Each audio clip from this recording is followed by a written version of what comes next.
एक हृदय हेलावून टाकणारी घटना सध्या समोर येतेय। बीड जिल्ह्याच्या राजुरी नवगण गावात ही घटना घडली आहे। इथे एका कुत्र्याला मदत करत असताना चिमुकल्याला आपला स्वतःचा जीव गमवावा लागलाय। ही घटना उघडकीस आल्यानंतर राजुरी नवगण गावात शोककळा पसरली आहे। अधिक बातमी पाहूया त्याआधी तुम्ही HPN मराठी न्यूज चॅनल पहिल्यांदाच पाहत असाल आणि अजूनही चॅनलला सबस्क्राइब केलं नसेल तर नक्की सबस्क्राइब करा, जेणेकरून आमचे अपडेट्स लवकरात लवकर तुमच्यापर्यंत पोहोचतील। स्वराज रामदास ननवरे असं मृत पावलेल्या 7 वर्षाच्या मुलाचं नाव आहे। घटनेच्या दिवशी स्वराज आपले आई-वडिलांसह दुचाकीवरून जात होता। यावेळी रस्त्याच्या कडेला एका भटक्या कुत्र्याचं मुंडकं बरणीत अडकलेलं दिसलं।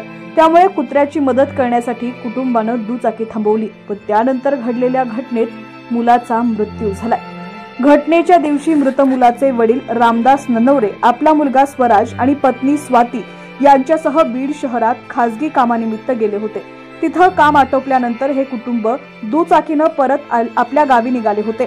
बीड शहरापासून काही अंतर लांब गेल्यानंतर या कुटुंबाला रस्त्याच्या कडेला एक कुत्रं दिसलं। या कुत्र्याचं मुंडकं प्लास्टिकच्या बरणीत अडकलेलं होतं। मुंडकं काढता येत नसल्यानं कुत्रं वेदनेनं विव्हाळत होतं। हे पाहून कुत्र्याची मदत करण्यासाठी कुटुंबानं गाडी थांबवली। तिघे दुचाकीवरून उतरून कुत्र्याची मदत करणार होते, तितक्यात पाठीमागून भरधाव वेगानं आलेल्या दुचाकीनं या कुटुंबाला धडक दिली। गाडीचा हँडल स्वराजच्या डोक्यात लागला आणि तो गंभीर जखमी झाला। त्याला रुग्णालयात दाखल करण्यात आलं होतं, पण वैद्यकीय अधिकाऱ्यांनी मुलाचा मृत्यू झाल्याचं घोषित केलं। एका कुत्र्याला मदत करण्यासाठी थांबलेल्या कुटुंबावर अशा प्रकारे काळानं घाला घातल्यानं राजुरी नवगण गावात शोककळा पसरली आहे।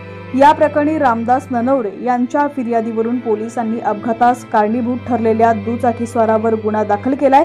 या घटनेचा पुढील तपास पोलीस हवालदार जयभाय करत आहेत।